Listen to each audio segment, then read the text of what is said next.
Live territory. So now we have to go back here. Let's see if this is allowing us to go live. Okay. Hello, everybody. Yes, 1 second. There we go. Okay, that should work. That should work. That should work. So many things when we're going to live across so many different platforms. Let me turn this down. Hello, everybody.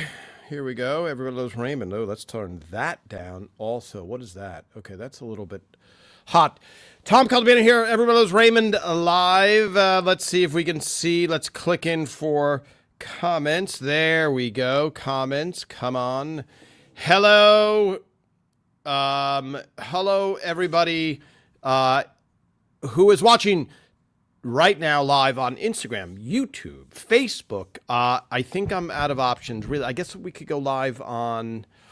Could we go live on TikTok? Yes, of course we could. I just haven't yet, but I will. Can you please tell me, okay, if there will ever be a reunion? Yes, I think there will be a reunion. But you know, people are talking about a scripted show, which is a reunion, you know, like a series. That's lesser chance. But as far as a reunion show, I think we're trying to make it happen. Hello, Istanbul, Turkey. How is the weather? What exit? Okay, that is a New Jersey joke for everybody that might not know that that is a New Jersey joke. All right, let's catch up here. Hi, Paula. How is it? Nice and crispy. You know, I feel bad because here in Hollywood, I don't even think we're going to hit 70 degrees. I mean, it is a rough start to the winter here. I think it's 67 degrees now. I don't know what that translates to in Celsius. What does that translate to in Celsius? 70 degrees? Is that like 17 degrees? You can tell I don't flirt in those. I don't dip my toe into the metric waters very much. Okay, talking about all things.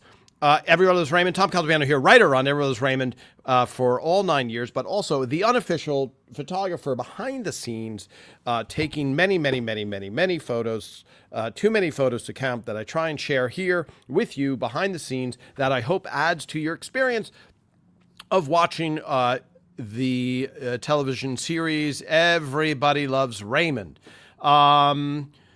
Delaware, hi, Fly Lady. It's cold in Delaware, yeah, colder than a frigid 67 degrees Fahrenheit. Hello, Annabelle. Thank you. I shared for everybody. Annabelle ordered the puzzle, completed the puzzle, put in a little bit of a, what would you call that? A question in there, if you can guess the eyes of the person. Okay, let me check. Let me see if there's anything on YouTube, any comments on YouTube. So the screen I'm looking at, I only see the Facebook comments, and then I have another one with Instagram.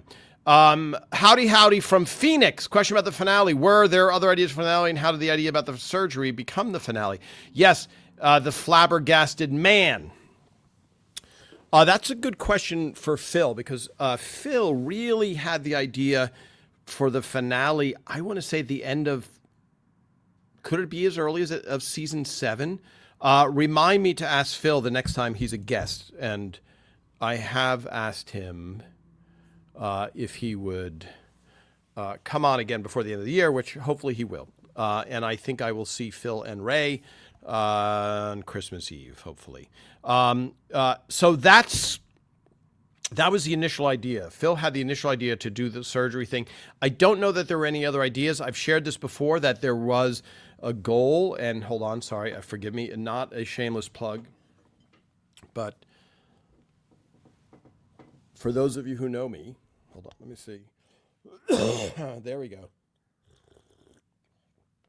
I think I had a cough for half of last year, and I forgot to take my honey this time. Those of you who aren't familiar, this is the AIS mug in red for the festive season that we are in.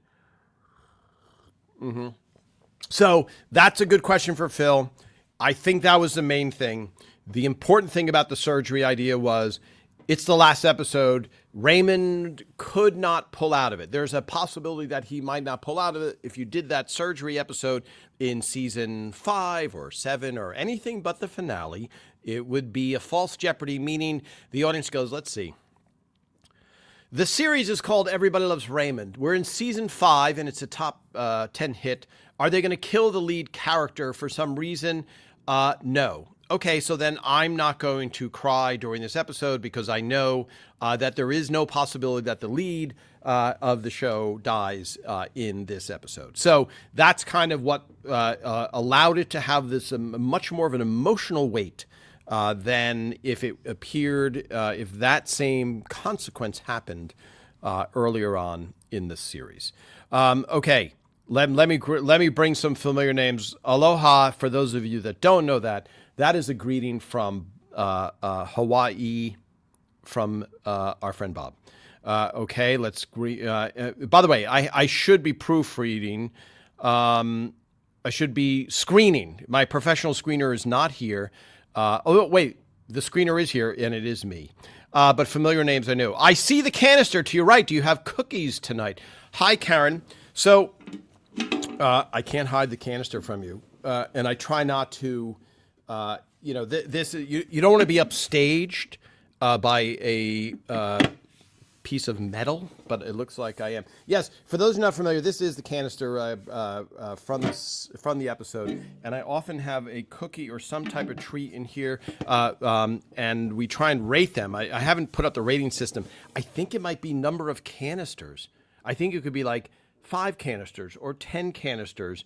Let me know what you think of that idea. I have to figure out a graphic for that, though. Does it come on the screen like 1, bop, bop, let's say, and then we go up to 4.5 canisters, 10 canisters is the greatest. So yes, I will have, sometimes when I have a guest, I run out of time. So here you go. Do you guys know the term? I'll educate you. There's a term called upstaging. And what upstaging is, I think it's an old theater term where you have downstage and upstage and stage left and stage right. And upstaging means you as the main actor are on stage and you're pouring your heart out into the audience, and there's a dancing dog behind you, upstage of you, and getting all the attention. So that is the term upstaging. And so, therefore, I have been upstaged by a metal canister. Okay, so let me move that. Well, now you know it's there. Here, let me do this. Let me do this. I just like the sound of it. There you go. Very steel. Okay, let me just go right through questions. Let's hit them right away. I'm going to go from the. Live Some shows up on StreamYard. Okay. Oh, that literally, I really went back. Hello, Mona, 5 degrees Fahrenheit, and it feels like minus 8 degrees Fahrenheit. I would advise you to not go outside, Mona, who I believe you're in the Montreal area. Hello, Anne-Marie. Good afternoon. Yes. I'm moving back. Okay. I'm trying to catch up because I really feel bad when someone goes, I'm going to write this question, and then I race past it. Racine. I've been to Racine, Wisconsin. A friend of mine grew up there, who was a double ace in World War II, Robert Goebel, if you look him up. Hi, Tom's Paul Rubens, guest starred in Amy's Brother in Hacky Do episode. How did Chris Elliott win the role, not Rubens? Yes, Mark, a big controversy when I read online of misinformation. Paul Rubens was not available. It was told to Phil Rosenthal that he was not going to be available when Phil needed him and for the role. And so Phil loved Paul Rubens, as did we all in his performance and as a person. And so Phil's like, shoot, I have to have this episode filmed next week or whenever it was because there's a 3 episode or 4 or however many episode arc of this episode of this thing where Robert would like to get married to Amy, and he's going to do things like ask permission for the marriage, etc., etc. And Paul Rubens was not going to be available, and Phil could not wait. So Phil's like, oh, that stinks. then let me get Chris Elliott, who we love, and the show must go on. One of the things that there is no saying to the network, hey, let's not give you a show on Monday and just run a rerun because I don't feel like the staff is really wanting to work this week. That does not happen. Well, that would happen once, and then they fire everybody. So what I hear online is that Ray decided to fire Paul Rubens because of all of the publicity, the negative publicity. 100% zero, not true. The Inquirer reported that erroneously. It was what's called a bold-faced lie. I've spoken with Ray directly about it. I've spoken with Phil about it. But those rumors will not die. And so much like when I posted the picture of the script where Patricia Heaton, Deborah, drops the turkey, where it says she drops the turkey 3 times. A couple of people wrote, that's not true. She ad-libbed it. So I go to myself, I was there. The writer of the episode, which I think was it Tucker Cawley who wrote it. It's in the script. Everything is factually lining up. Patricia Heaton said she didn't ad-lib it. I guess we have to get them on camera, but even then, the people that don't want to believe are going to say, somebody got to Patricia Heaton and told her to say that it was in the script. Okay, so there you go. The Paul Rubens thing will unfortunately not go away as far as that concerns. So there you go. Mark Watson, I hope that answered your question. Ray just had a birthday. Yes, Raymond had a birthday, and it's interesting. Let's talk a little bit about Raymond's birthday. So Ray's birthday, when he started on the show, he was what's known as a stand-up comedian and a nobody, meaning nobody knew who he was. He was just a stand-up comedian. He was not big fancy schmancy TV star Ray Romano. And so his birthdays were pretty small. His 40th birthday, we threw a surprise, and I will tell you a story. Ray's wife asked me to help plan the surprise birthday party. And unknown to us, Ray overheard the planning process. And I don't remember if he, however it was, he was on to us. But not to be outsmarted by Raymond, we made it a week ahead of his 40th birthday. So when he walked into this event, which was a Raymond event, he was completely shocked because we all yelled, surprise. That's what you do at a surprise party. By the way, people, take notes at home. All this gold coming your way. So that was that. Then when Raymond turned 50, Ray's wife said, okay, I'm going to do a big event, a really big event, because now at this point, Raymond is a fancy schmancy celebrity. So she tells a lie to Raymond, or Raymond is, there's a collusion type of thing, like a Marie, Deborah, and Jealous Robert. And Ray is to attend a fundraiser at the Wilshire Ebell Theater, the same place where the Peter Boyle benefit usually is. His wife, Lorraine Newman, who was on Saturday Night Live, Lorraine Boyle, puts on every year. This last year it was in New York, and of course COVID shut it down. But the Wilshire Ebell Theater on Wilshire Boulevard in Los Angeles is a venue that often has big events. So Ray is told for his 50th birthday, there is going to be a fundraiser or something that you have to go to, and Larry David will be there. And sorry, I know you don't like going out or going to fundraisers, but you have to go. So Ray shows up, and it's a perfect alibi. By the way, for anybody planning a surprise, if your husband is a star of a sitcom, this is what you do. You tell him you have to go to this big event. So when he pulls up, there's no hide, everybody, shh, hide. He just sees there's Larry David, and there is a name that you wouldn't expect me to say. There is Clint Eastwood, and there are a bunch of celebrities, Cheryl Hines, all walking into the same boring benefit that they have to do a lot of. Now, I will say this. Once you're in Hollywood, when you have a normal life before, let's say, Hollywood, and for those of you that I apologize if for those of you who are like, I do a lot of fancy schmancy stuff, Tom. So how dare you? But before I ever moved to Hollywood, I think I would go to like a Red Cross ball every once in a while with a tuxedo. But for the most part, that never happened in my life ever.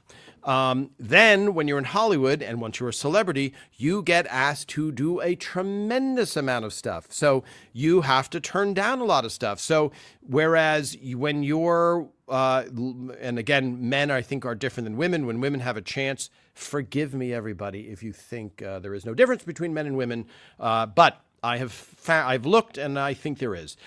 Women often do like to get dressed up and go out, and men like to, for the most part, if you're going to generalize, sit on the couch and do nothing in their sweatpants. And again, angry letters, please send them to me. Dear Tom, I am a man and I don't like to hang out on my couch and do nothing.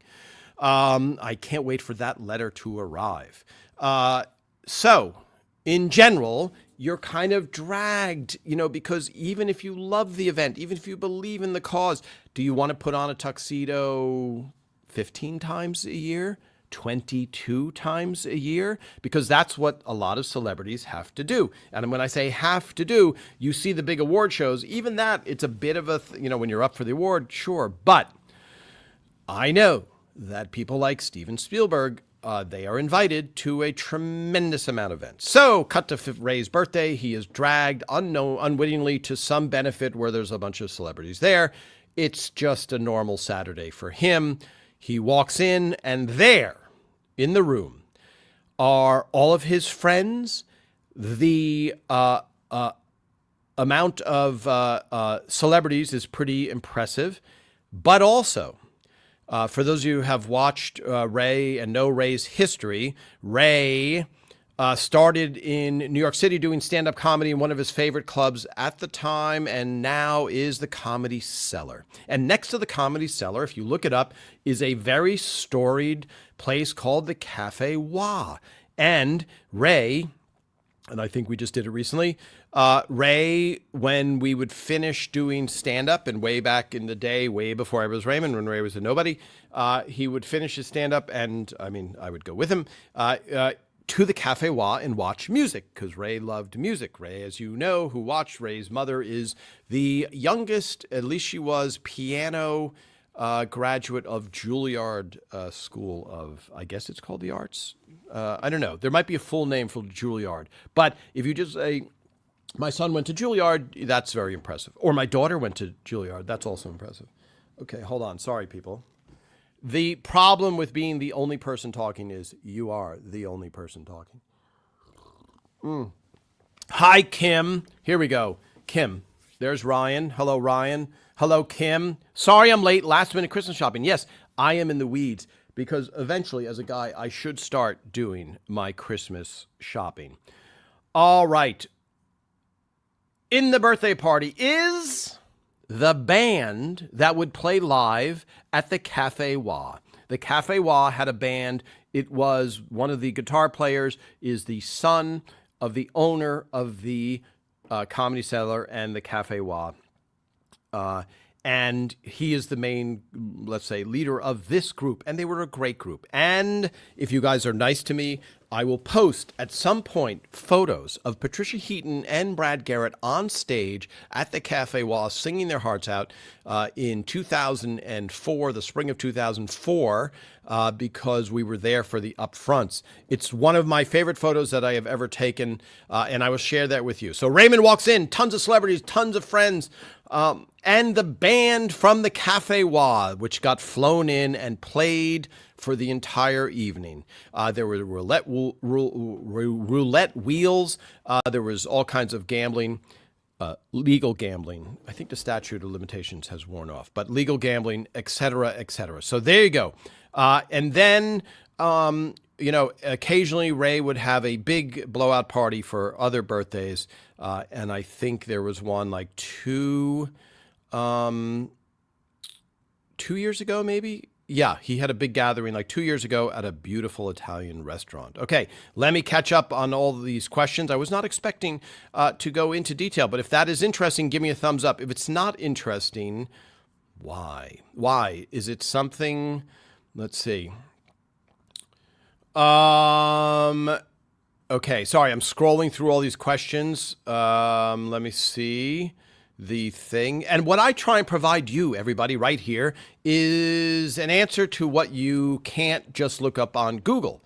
Because you can't just look up, where did Raymond spend his 50th birthday and how was he surprised there? Hi, Tom. Is every actor, this is from Hello, Catherine at the Shore on Instagram.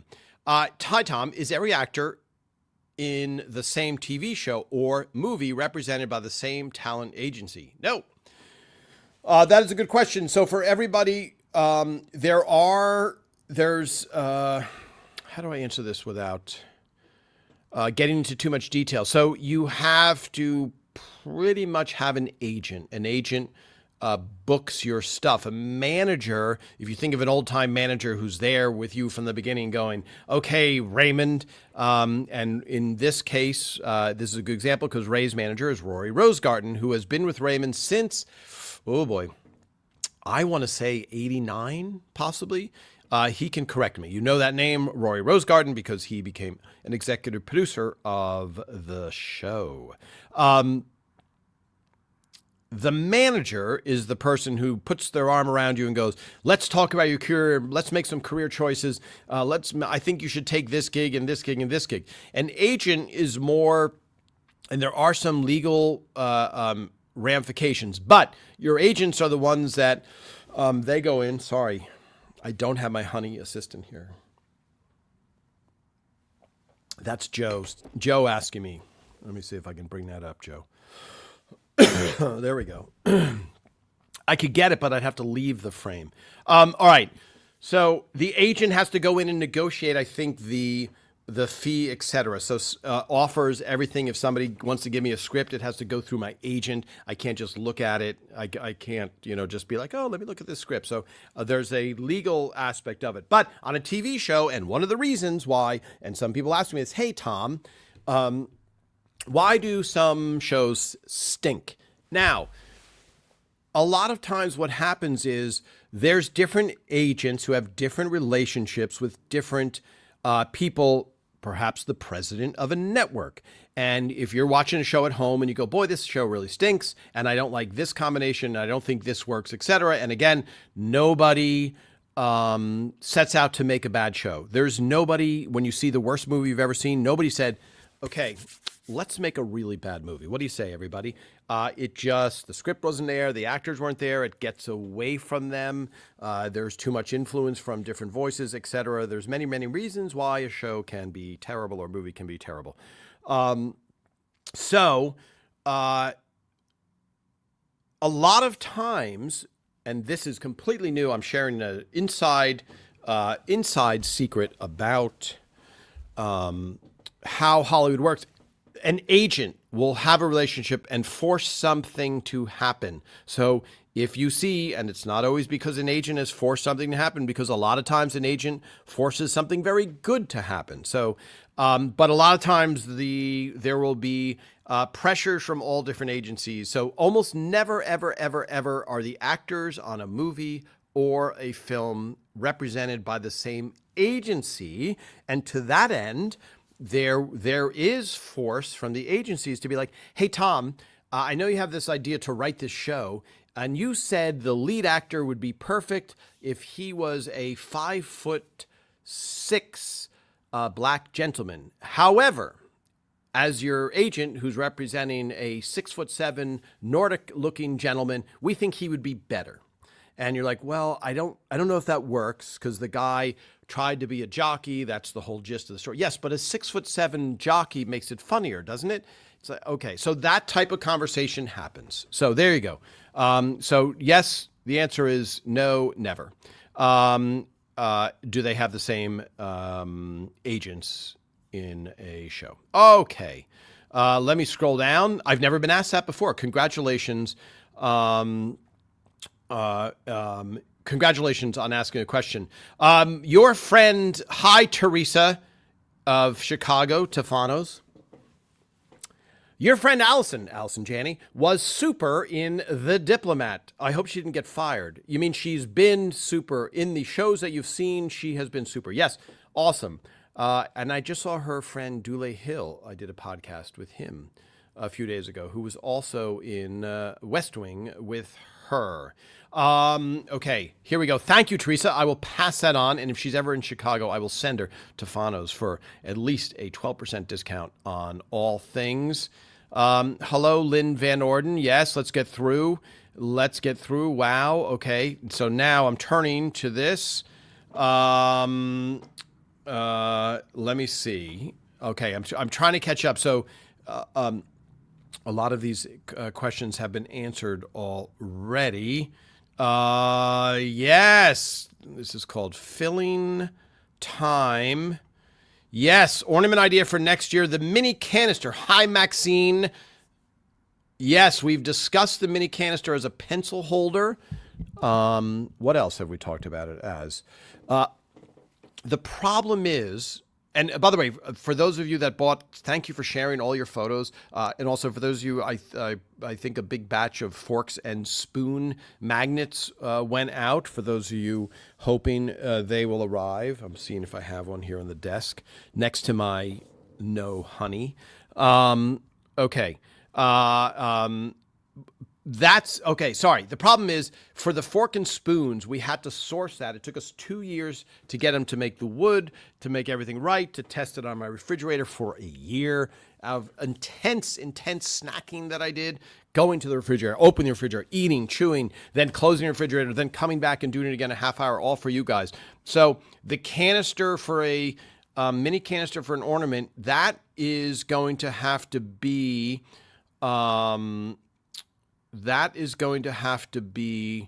sourced, meaning it's not a standard like the sled or the jazz records. For those of you that have the jazz records thing, that has to be sourced from a source. So that means us having to do homework, get it, etc. I hope that answers your question. But a great idea. We're experimenting with it. Yes, engraved toasters for everybody. Yes. Kim, you'd pay big bucks for one of those.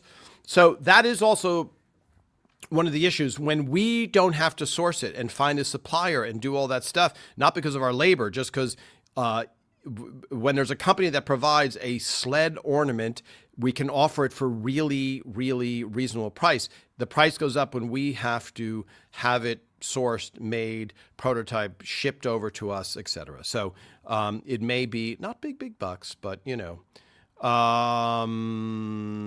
Did Ray know Brian Posehn and invite him to the high school episode? I think that's the only episode he's in. Brucey Jones.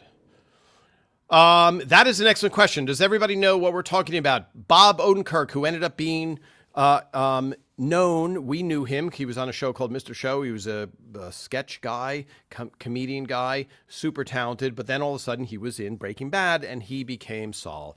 Better Call Saul. So we, at the time, in the writer's room of Raymond, when we were making the show, we watched very, very, very little television.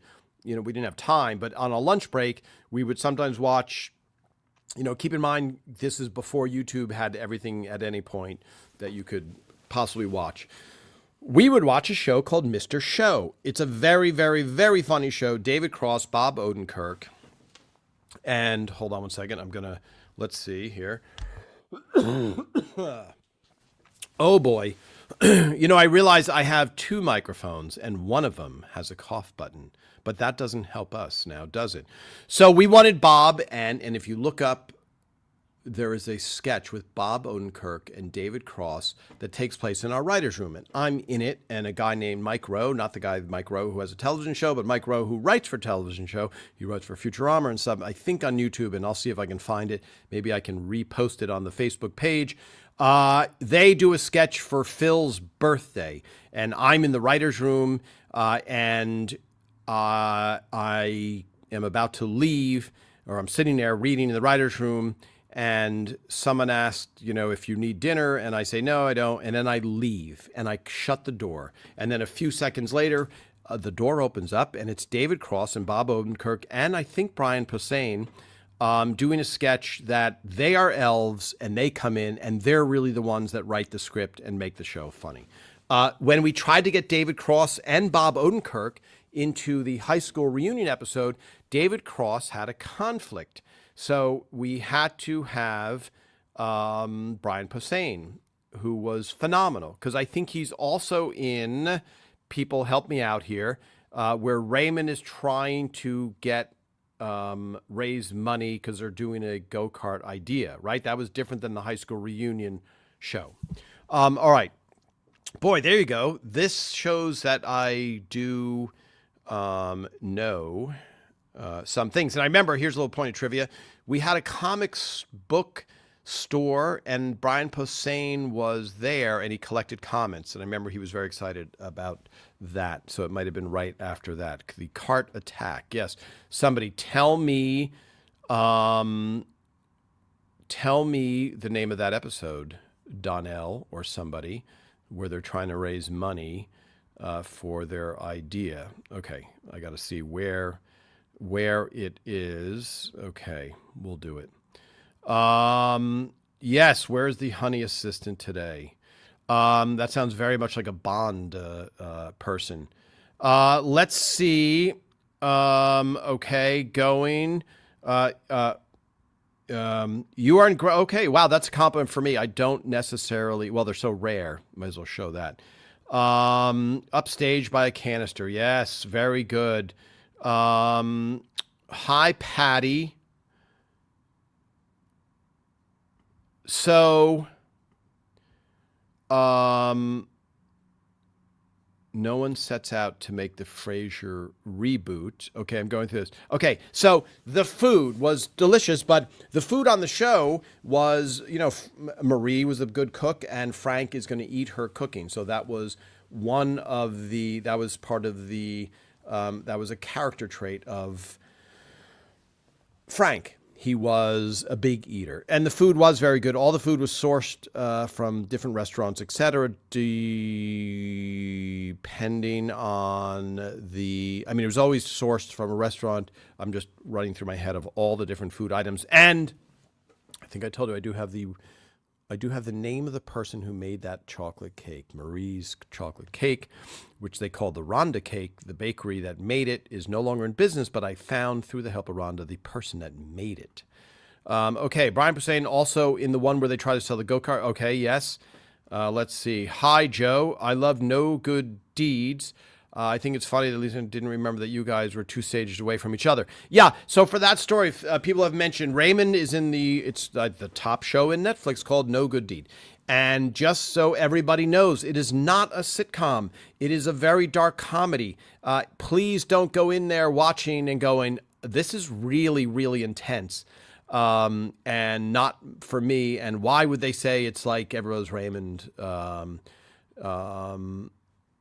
I think it's for fans of that. Sorry, going in informed, they love it, and you specifically, this audience that I'm talking to, really, really, really, really likes. Everybody loves Raymond, and so yes, thank you, Donnell. Net Worth is the name of the episode, and I think Donnell, if I can just talk to you directly, in my basement, I want to say I have a card attack card presentation. I have to venture down in there and try and find it. Yes, Brian Posehn everywhere in many, many things. Yes, Annabelle, you love Dule Hill in everything that he does. For those of you who don't know, he was the lead in Psych, and he was in West Wing, and I think he was in Suits. And he told me there's a little trivia about Suits, which we can talk about another time. Yes, thank you. I love this information. Okay, let's talk a little bit. Last year, hi, Susan Woods Stompanato. What happened to all the guest stars like we saw in season 1, like Terry Bradshaw? Okay, good point. I don't want to run out of time to talk about the Christmas episodes. Should I pop in on Christmas Day and talk more? I think people are pretty busy, but by Christmas Eve, by Christmas Day Eve, let me see, I can run out of time. So, what happened to all the guest stars? So, season 1, Susan, since you asked so nicely, season 1, Raymond was not doing well in the ratings. We were number 83 at the end of the season, and I think we were like 110 or something in the beginning of the season. There weren't that many more shows, so the show was very much going to get canceled. So the head of CBS said, hey, here's what we're going to do, Phil Rosenthal and Ray Romano and people surrounding the show. We are going to put celebrity sports guest stars in every episode that we can to try and do anything to save your show from being canceled. And at that point, and much like I brought this up before on I Love Lucy, for the pilot, they had a famous kind of clown circus guy. Very famous guy. And he was a well-known, funny person. And they thought, well, this will help people like it. Now, when you watch that now, you go, why are they giving so much airtime to that's cutting into the great Lucy and Desi time? Well, they thought it would help. So much like that, on Ever's Raymond, they tried to do that with celebrity sports stars, Kareem Abdul-Jabbar, Tommy Lasorda, Kate, Christy Yamaguchi.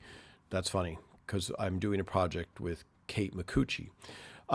Christy, who else? Desmond Howard, Barry Bonds, probably leaving out some other big celebrity sports star, FloJo, Florence Joyner, etc. So they were all in there season 1. By the beginning of season 2, Kareem Abdul-Jabbar, they were not needed. So that's why you didn't see them happening again. I hope that answered your question. That was I was not expecting that. Okay, let me try and catch up. So Ryan, Katarina Witt. Yes, I'm in a scene with Katarina Witt. I got to talk to her all day, and I thought, if I play my cards right, I could marry an Olympic skater. And I was thinking that, and she was thinking, please let this scene end so I can get away from this guy. I think that's what was running through her head. So the FloJo episode never aired. Yes, Donnell. So I only have pictures. Katarina Witt, yes. So Terry Bradshaw saved ELR. Now, Ryan, I think you are saying that with tongue in cheek. But if you do run into Terry Bradshaw, I think you should say, your Super Bowl wins are impressive, but I really like that you saved Everybody Loves Raymond from the chopping block. That would be very nice. All right. Wow, so many questions. Great, everybody. Is it possible to reboot the series with other players, Sonny? Crockett asks.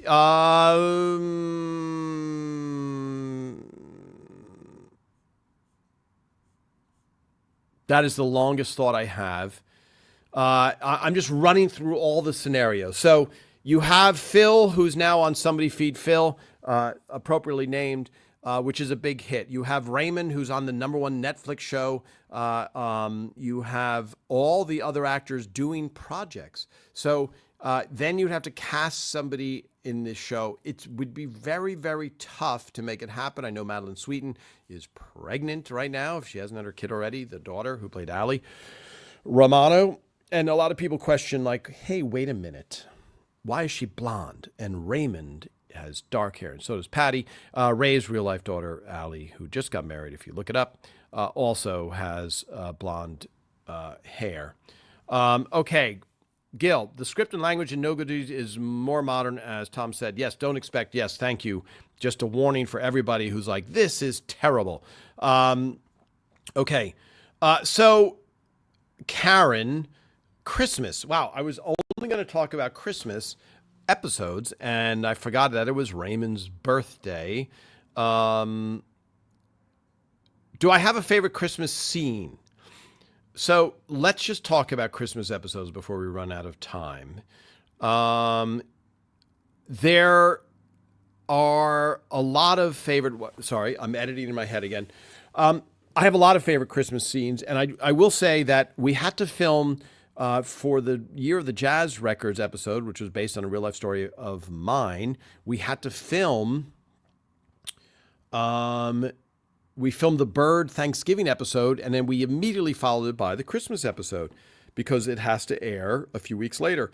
And there's a vacation at Thanksgiving time, so we lose a week. We go on hiatus, as it is said. So it really felt every year, it felt special on stage because you would have Christmas decorations. And again, this is 96, 97, 98. Now I remember being surprised. Years ago, I'd be surprised, like, wow, we just had Thanksgiving. Now there's Christmas decorations up. But now, for most of you, you know that a lot of times Christmas decorations are going up right after Halloween. But at that point, not so much. So to walk on the stage, to see the Christmas tree up, to see all the Christmas decorations, even though it might have been 84 degrees and and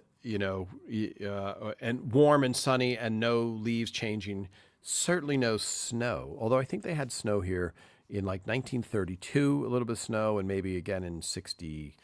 That's a lot of time between snow. So, do I have a favorite episode? I really loved it was very close to my heart, obviously, the Jazz Records episode when Ray sneaks into the house and surprises Frank and Marie, and they nearly have a heart attack. In real life, Ray almost lost his voice there. You can hear it towards the end. He's going hoarse. Let me think of the toaster episode was phenomenal. I just found. I posted a question. Did that even go up? Let me see. A thing from my dentist. Yes, I will go to my dentist. Okay, let's see this. My shopping thing. Let me see. Let's see this. Okay. Hello, Chile. Yes. What Christmas episode is in this photo? So let me just see. Hopefully the volume is down here. Okay. So I posted this picture, everybody. It's too much to share it. Let me do it the old-fashioned way. Of course, it went away. There we go. What episode is that? I haven't had a chance to see. There we go. Lock in. What Christmas episode is that? The main clue is Patty, is how Patty looks. Is that the penguin back there that was in Friends? Again, sneaking up. Sorry, guys. I hope no one's getting seasick from me doing that. Okay. So, what episode? Let's see if anybody answered that. Let me scroll down on here. Let's see.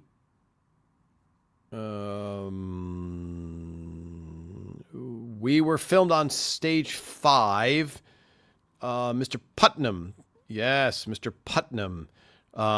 Is it possible? Okay, yes. Okay, let me look at some of your answers and see if you guys got it right away. Because let's see this. Comments. Yes, the toaster. The toaster. Now, why did you guys know it was the toaster? Let's see this. Why do you think it's the toaster? Let me check on. I love this. I love doing this live because, let's see. That's that. Let's look at some of those answers. Why? Oh, and there I am answering questions in the audience, just like I do that. Marie put the rum in the candy. Let's see. I'm not going to guess these, but I'm going to say toaster. Yes. So the toaster, because. Why, Tom? Why the toaster? The toaster, because Patty is. Let me just see if I will share this photo. Let me see. Okay, yes. Patricia Heaton, I call her Patty because that's her name, and that's what people call her. Let's see this, and then that. Okay, go to this. Look at that. Sorry, everybody. This is the toaster episode, and Patricia Heaton was extremely pregnant in that episode. You can see by her face that she is extremely pregnant. But I have a photo let me see. I have a photo of her. So here she is backstage also. You can't tell in this one. That's me surprising her and Raymond. They're rehearsing backstage. But I do have a photo. So the sophisticated way would be share the screen, but I'm holding my phone like it is. Let's see. So here we go. Is this okay? Yeah, I thought I transferred. So here we go. This is not the photo. I will post the photo. There is Patty listening to Phil give notes in curlers. Phil is not in curlers. Patty is in curlers. Okay, that's her. But that's, and then here we go. Let's do this. There we go. There you can see it a little bit more. Want to raise real-life twins on his lap. Okay. Robert Culp. Robert, the character Robert's girlfriend, all the way on the right there, or the left, depending how you're looking. And Phil giving notes during rehearsal. Robert Culp there, Catherine Hellman, and that's our first assistant director behind Phil in the distance. Okay, so excellent guesses, everybody. Yes, Patricia Heaton, that was the real time when she was really pregnant, because I think she gave birth, you could look it up. I want to say she gave birth in January. I know we filmed Cruising with Marie because she wasn't around, and she didn't miss that many episodes. Those of you that are super fans can tell me how many episodes she was not in. But she was really pregnant, and I will post that picture of her. I even sent it to Patty. Let me just check, and said, Patty, do you mind if I post this? And she said, no, I think I look great. And so let's see. That's probably easier to go here. So the toaster episode. Here we go. Yes, here's the photo. Everybody, I will post this. There. So now when you're watching the episode, you go, I see a hint. I never knew. Her face looks a little different. All of this stuff, etc. This is, okay. Now you can tell that Patty is pregnant. There you go, folks. During the toaster, and I'm trying to keep it focused. In the distance in this photograph, you can see the funky tree that is Lois's and yes, Warren and Lois's tree. So there you go. A somewhat, not even easily hidden. So now you can be a little bit more appreciative of the painstaking lengths they went to hide Patty's pregnancy. Okay, so there you go. She was pregnant in season 1, but she gave birth, I believe, in June. So we wrote that into the episode. All right, let's look at the time. Let me reach in here. I think, so here, just because I'm drinking some of this, everybody, a little bit of Thai food tea. There we go. The dark, the noir. I had to read that translation. So a friend of mine sent me somebody. Oh, I just dropped that treat. I have a lot. So I'm reluctant. My pause is I have a lot of Canadian fans. And so I was told, I'm not going to try it this time. This is ASMR, folks. I think next time I'm going to try this. I can't stomach the thought right now of Lay's ketchup. Give me thumbs up if you are in Canada and you know those or know any of these treats. Here's a little bit of, yes, Tim Hortons hot chocolate. I can't make that on air, on camera. What do we have here? Some Smarties. Mona, do you know those? These, never seen this in my life. This is, and for someone in Canada, I'm sure like, how have you never seen that? Okay, but what I'm going to do, because it is Christmas, I don't know what happens when you eat that bar. It looks like a toffee bar. Do people know that? Okay.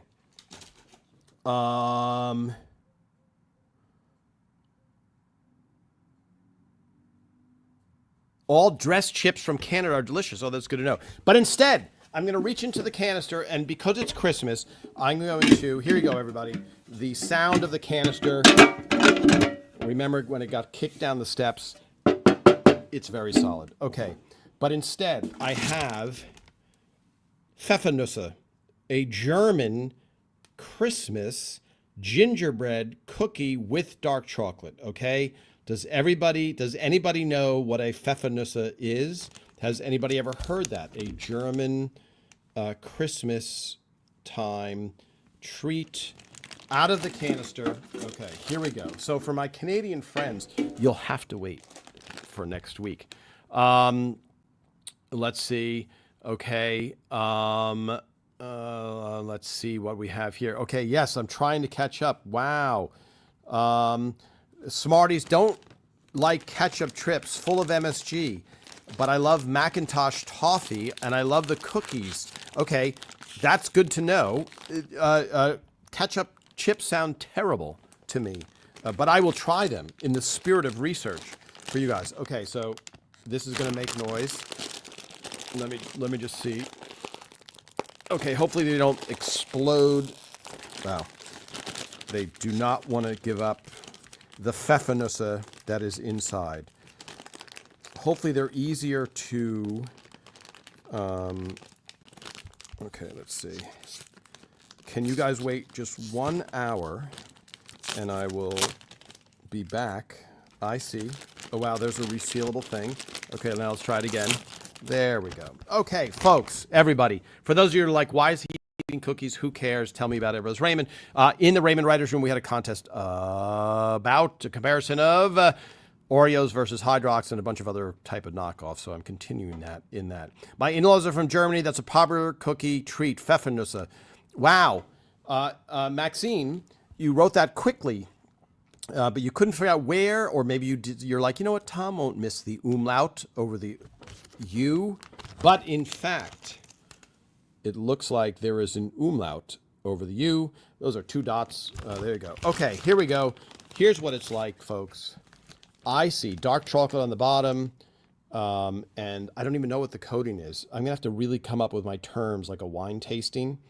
I should have Bobby. My friend, by the way, Bobby, who joined us once. He was in the background of an episode. He is the secret source. He is making a sprinkle cookie for a famous person. I'll leave it at that. He could join me and tell me. I could call him up right now, but I don't know if he would answer. Okay, here we go. Dark chocolate Pfeffernusse. You know the... Here we go. Well, all right. That was a very dramatic, cartoony bite right there. By the way, that is tremendous. That is really delicious. What did I have last time? Oh, the tea. The dark chocolate tea cake, which I've never had in my life. This is really, really good. Well... Okay, so you tasted gingerbread, but it's not dry like a gingerbread house. So there you go, folks. This one's, oh, there you go, not crushed. I guess the other one was crushed. The Pfeffernusse, I have to think of my rating system, but that's up there. I'm going to give it like a 9 or something. All right, final questions. Maybe 9 is too high. The Jammy Dodger, that is the pinnacle right now, although the Penguin, let me reminisce about cookies for 1 second. All right, let's see. Let me read. Are there any more? Okay, Annabelle, because I have a history with you, I just hit show and it comes up. I never thought of that. I remember my grandma had her cookies in a huge steel tin, like the canister. I think she did it so she could hear me trying to sneak a cookie. It was so thick, I think it could have driven a car over it and the top wouldn't have come up.